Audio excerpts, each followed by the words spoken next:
Imagine walls that could whisper, carrying the chilling echoes of suffering and untold stories. What if those whispers belong to the tormented souls of an abandoned asylum, trapped within decaying rooms where unspeakable things once happened? If I dared you to step inside the ruins of an abandoned asylum, would you? Would you place your hand on the crumbling wall, knowing it remembers the screams of the damned? Would you stay when the whispers start, voices with no bodies, echoing in the dark halls? Most people laugh until they hear it for themselves. So tonight, I ask you, do you truly want to listen to what the walls have to say? You are watching AI Storytelling, YTS.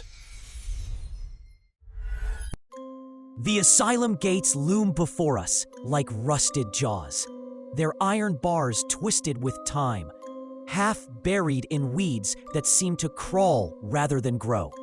No sign welcomes you here, only the heavy silence of a place the world tried to forget. Beyond the gates lies a broken courtyard, shattered glass crunching underfoot, the skeletal remains of benches, and the faint outline of paths where families once walked their sick loved ones inside, never to see them the same way again. The buildings rise ahead, red brick carcasses, windows punched out like black, watchful eyes. Doors creak with the faintest push, and somewhere inside, a hollow echo bounces back, as if the asylum itself were alive. This was no ordinary place. It was built to contain, to control, and to silence those society deemed unfit. Thousands passed through these doors. Patients, yes, but also prisoners of a medical system that was more torture chamber than sanctuary. And though the doctors and guards are long gone, the walls remember. They always remember. Inside, the reality is worse than any ghost story. The long hallways stretch endlessly, wallpaper peeling like diseased skin, the floor warped with damp rot. Yet if you pause, if you truly listen, you can almost hear it, chains dragging.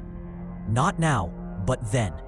Imagine the patients, strapped down to rusting beds, their screams drowned by the hiss of gas and the crackle of electricity. Shock therapy, administered again and again until the body convulsed, until the memory burned out of their skulls. Lobotomies, ice picks through the eye, severing thought from soul. Some left the operating room silent forever, their voices locked behind vacant stairs. Others never left at all. In the basement, cages once held the dangerous. Naked, starved, forgotten, human beings reduced to less than animals. Their scratches remain etched into the brick, desperate claw marks from people who knew they would die in the dark.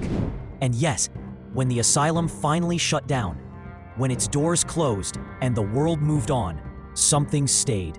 The brutality didn't just vanish, it seeped into the stone, the wood, the very mortar that bound this place together. That is why, even now, the walls whisper. Those who dare explore these ruins never walk away untouched. They speak of whispers, not curled by wind, not imagined, but voices pressed against their ears. A child's sob echoing from an empty room. A nurse's command, stern, sharp, but spoken by no one. A man crying out, "Stop, please stop," only to vanish when the flashlight swings toward the sound. Even recordings betray the truth.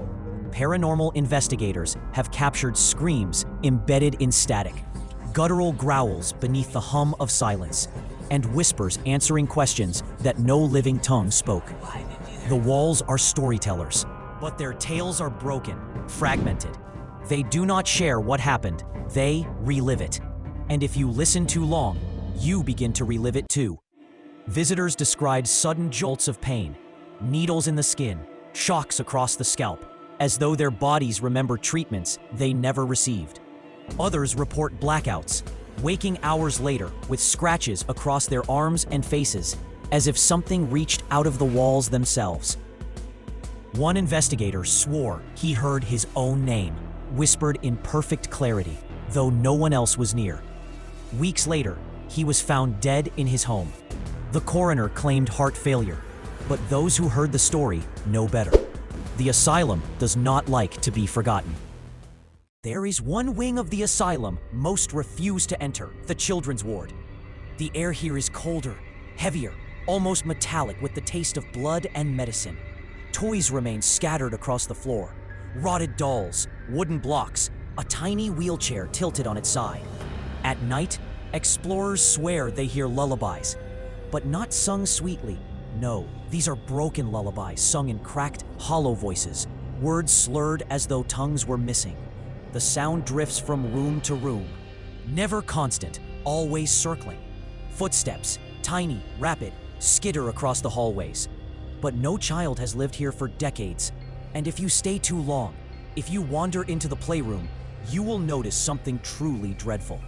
The shadows on the walls don't match. They stretch and twitch, bending against the light, moving even when you stand perfectly still. It is said these are not shadows at all. They are what remains of the children, the echoes of their suffering.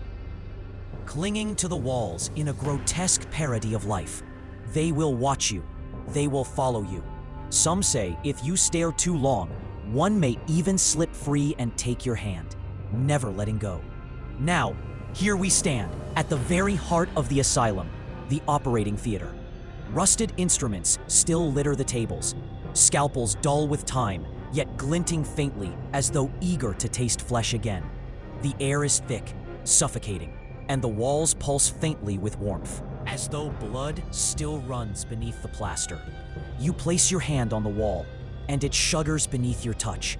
Not cold stone, not dead brick, but something alive, something breathing. The whispers rise, louder now, overlapping, screaming, begging, chanting, commanding. They fill your skull, your veins, until you cannot tell if they are outside or inside you. And then, silence.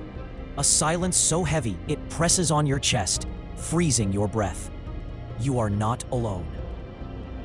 You were never alone, because the asylum does not let its visitors leave. Not truly. A piece of you always remains, etched into its walls, whispering for the next to hear.